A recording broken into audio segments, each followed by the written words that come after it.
Constant कैसे मिला समझे, लिमिटेड जो सप्लाई था और आपके पास एक ऑब्जेक्टिव फंक्शन। ऑब्जेक्टिव फंक्शन क्या है, प्रोग्रामिंग फिट करेगा जो क्या करेगा, मैक्सिमाइज या मिनिमाइज में यूज करेंगे। ठीक है, कर सकते हैं ऑन, अगर ऑन नहीं किए हैं तो। आप ध्यान दीजिएगा, नोट्स लिखिएगा, यहाँ पे नोट्स में लिखिएगा कि आपको मैक्सिमाइज करना है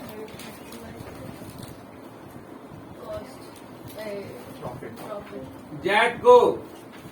किसको मैक्सिमाइज करना है, ऑब्जेक्टिव फंक्शन को। किसके रिस्पेक्ट में, सब्जेक्ट टू कांस्टेंट 1, हम इसको 2 ले लिए हैं। ठीक है, तो 1, 2 and 3 आपके हिसाब से ये दिस इज कॉल्ड 1, ये पूरा को 1 मान लिए। ठीक है, इसको 2 और एक आया था आपका स्टोरेज कांस्टेंट, तो उसके रिस्पेक्ट में हमको जेड को मैक्सिमाइज करना है। ठीक है, ध्यान दीजिएगा। और यहाँ पर एक टेबल बनाया हुआ है, टेबल है ना, इसमें क्या है, टेबल और चेयर। ठीक है, ध्यान दीजिएगा। इधर इन्वेस्टमेंट कितना है, 50,000। ठीक है, उसके बाद स्टोरेज कितना है, 60। क्योंकि हम इस कंडीशन से बताएं तो वो आपके दिमाग में होना चाहिए। कॉस्ट, तो कॉस्ट कितना हो गया, टेबल का कॉस्ट है, टेबल का कॉस्ट कितना था, 2,500 और चेयर का 500, यही कॉस्ट था। अब प्रॉफिट, चेयर में प्रॉफिट का 10% और इसमें 12%, 13%, 75। ठीक है, इसका 10%, इसका 13%। ठीक है, ध्यान दीजिएगा। और नंबर ऑफ मैक्सिमम प्रॉफिट कितना होगा, तो हम अब जितना आप चेयर लेंगे, हाँ ये आपको लिखना है, आप जितना चेयर लेंगे उतना प्रॉफिट होगा आपका, और जितना आप टेबल लेंगे और जितना चेयर लेंगे तो वही एक्स और वाई। चलिए अब ध्यान दीजिएगा, कहानी अब यहाँ से शुरू होगा। कैसे सॉल्व करेंगे आप, कहानी बनाइए। ये क्वेश्चन है, क्वेश्चन। भैया कहानी कल कर दी। वही कहानी खत्म हो गया, कॉन्सेप्ट ही खत्म। बहन अभी ना घर जाना, 2 बजे 365 डेज नहीं रहेगा। 2:15 में ध्यान दीजिएगा।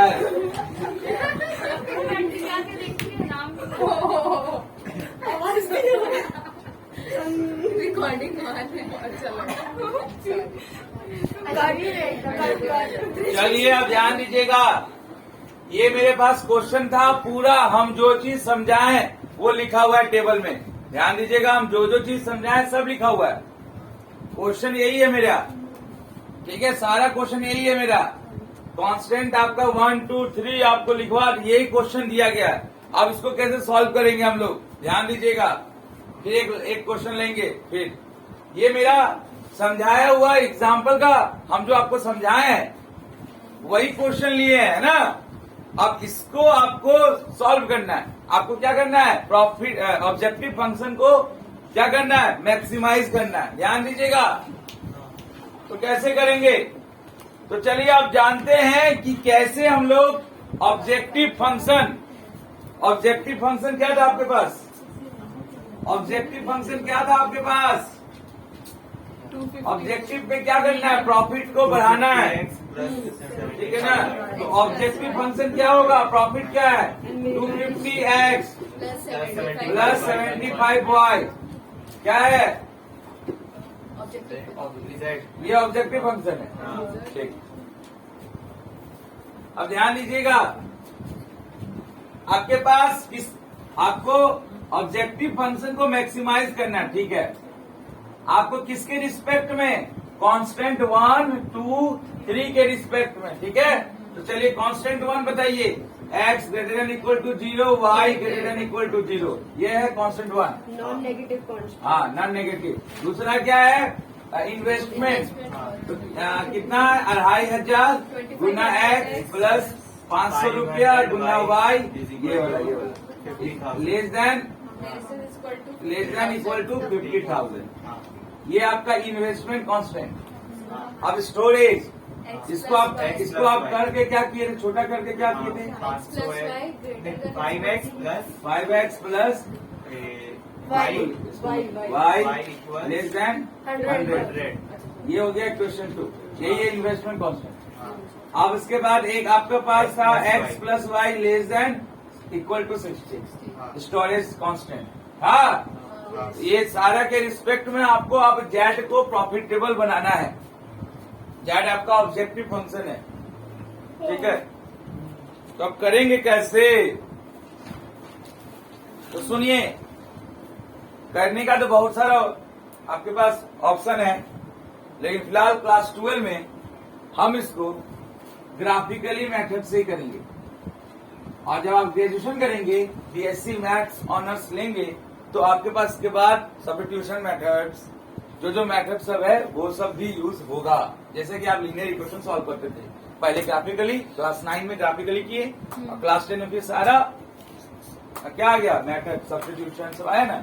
उसी टाइप का है कि आपको लीनियर प्रोग्रामिंग को सॉल्व करने के लिए आपका जो कोर्स में केवल क्या है, ग्राफिकली वे में सॉल्व करना है, ठीक है। अब इसीलिए हम आपको बोले थे कि आप क्या क्लास 11 का लीनियर इनइक्वालिटीज का ग्राफ बनाए हैं, और नहीं बनाए तो ईमानदारी से बोल दीजिए, नहीं तो नहीं समझ में आएगा। और अगर आया है, बनाए हैं, तो हमको कोई दिक्कत नहीं है, फिर इजिली वे में समझाएंगे, फिर हम उतना डिटेल में नहीं बताएंगे। हाँ, हमें 11 पढ़े ही नहीं मैथ्स। ध्यान दीजिएगा। चलिए, तो अब हम लोग ग्राफिकली बनाते हैं, ठीक है। अब देखिए, सबसे पहले आपका जो भी इनइक्वालिटीज है, आप जितना भी कांस्टेंट है, सुनिए हम जो बता रहे स्टेप 1 में, सबसे पहले आपका जितना भी कांस्टेंट है, उसमें जितना भी आपको इनइक्वालिटीज दिख रहा है, यहाँ जहां भी, आप उसको भूल जाइए। स्टेप 1 में आप उसको इक्वल टू समझ के देखिए मन में। अगर ग्राफ बनाना है तो पहले ग्राफ हमेशा इक्वल टू 0 का बनाएंगे, या इक्वल टू जो भी होगा। तो यहाँ पर क्या है, x इक्वल टू 0, और यहाँ क्या है, y इक्वल टू 0, ठीक है। चलिए, x equal to 0, y equal to 0 graph कहाँ होगा जी, तो आपको पता होना चाहिए कि x एक्सिस का इक्वेशन क्या होता है, y इक्वल टू a, और y एक्सिस का इक्वेशन क्या होता है, x इक्वल टू a, ठीक है। कब, देखिए ध्यान से पहले सीखिए, स्ट्रेट लाइन का कहानी बोल रहे हैं। ये आप लिए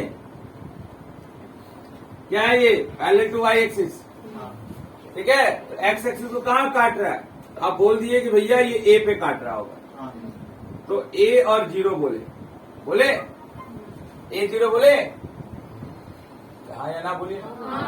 हाँ, अब ध्यान दीजिएगा, तो ये जब भी कोई लाइन किसी एक्सिस के पैरेलल होगा, तो उसका इक्वेशन क्या हो जाता है कि एक्स एक्सिस को कहाँ काट रहा है। अगर वो वाई एक्सिस के पैरेलल होगा तो इक्वेशन उल्टा होगा, एक्स एक्सिस को कहाँ काट रहा है, तो इस इक्वेशन कहाँ काट रहा है, एक्स को ए पे काट रहा है, तो इस लाइन का इक्वेशन होगा एक्स इक्वल टू ए। अब आप बोलेंगे कि आप यहाँ लाइन की क्या, यहाँ पर क्या बताना चाह रहे हैं, तो सुनिएगा, लीनियर इक्वेशन का ग्राफ क्या है, हमेशा स्ट्रेट लाइन बताता है। क्या बताता है, लीनियर इक्वेशन का ग्राफ हमेशा स्ट्रेट लाइन, और जो क्वाड्रेटिक इक्वेशन होता है उसका ग्राफ हमेशा पाराबोला,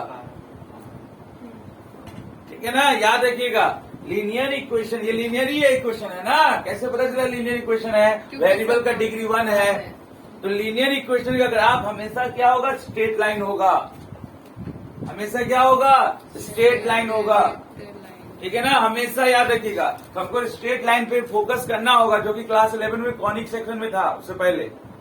तो आपको याद रखना होगा कि जो लाइन y एक्सिस के पैरेलल है उसका इक्वेशन होता है कि x को वो कहाँ काट रहा है, x इक्वल टू ए। अब सुनिए, मान लीजिए इसको बाथरूम लग गया और यहाँ पर है, ये ओरिजिन है, ये उसका घर है, तो क्या करेगा वो? भागेगा एकदम स्पीड से, घर घर घर घर घर घर घर। और क्या होगा? ये वाई, ये जो लाइन है, ये कहाँ जाएगा? इसके ऊपर चढ़ जाएगा, चढ़ जाएगा। तो ये लाइन जो चढ़ा, उसका इक्वेशन लाइन से चढ़ने से पहले, जो बाथरूम में चढ़ेगा तभी होगा। अब ध्यान दीजिएगा। तो देखिए इधर, अभी यहाँ तक equation x equal to a था। जैसे ही चढ़ा इसके ऊपर, अब a का वैल्यू क्या हो गया? x कहाँ काट रहा है? 0 पे। तो यानी क्या हो जाएगा? y एक्सिस का लाइन पे क्या होता है? x 0 हम लोग बोलते हैं कि नहीं बोलते हैं? बोलते हैं ना? यस। तो वही है, ठीक है। तो x 0 से x 0 वाला कहानी हो गया। नहीं नहीं अरे x इक्वल टू a है। अब ये लाइन इसके ऊपर मर्ज होगा तो a का वैल्यू कहाँ रहा? अभी a इतना है, अब इसके ऊपर चढ़ जाएगा लाइन, हाँ तो 0 हो तो जाएगा। a 0 हो जाएगा ना। ठीक है, अब ध्यान दीजिएगा। अब हम लोग x एक्सिस के पैरेलल कोई लाइन खींचते हैं। ये सब सिखा रहे हैं आपको, क्योंकि ये सब कहानी आपको जानना चाहिए। अब देखिए ये क्या है? ये x एक्सिस के पैरेलल है, तो काट किसको रहा है? उल्टा काटेगा, y को काटेगा। y को कितना में काट रहा है? तो मान लीजिए a है, a है, 0 को हमारे ठीक है, a है। अब मान लीजिए, तो इस लाइन का इक्वेशन क्या होगा? y से इस लाइन का इक्वेशन क्या होगा? किसको काट रहा है लाइन? y एक्सिस को काट रहा है। कहाँ पे काट रहा है? a में काट रहा है। ये किसको काट रहा था? x एक्सिस को। अब वही सेम कहानी, इसको फिर से लग गया, घर यही है, तो क्या होगा? बर आएगा, इसके ऊपर चढ़ जाएगा। ठीक है, तो चेहरा तो क्या हो गया? ये जो वैल्यू है, डिस्टेंस, वो क्या हो गया? धीरे धीरे क्या होगा? कम होते हो गया और 0 हो गया। यानी x एक्सिस पे क्या हो जाएगा इक्वेशन? y equal to 0। अरे आप x एक्सिस लाइन पे y 0 रखते हैं कि नहीं? y एक्सिस पे x 0, ऐसे ही हुआ है कहानी। तो ये याद हो गया। यानी ये दोनों का कहानी हम आपको बता दिए ग्राफ कैसे होगा। अब चलिए ध्यान दीजिएगा, अब आते हैं वापस। सरक गया। वीडियो स्टॉप कर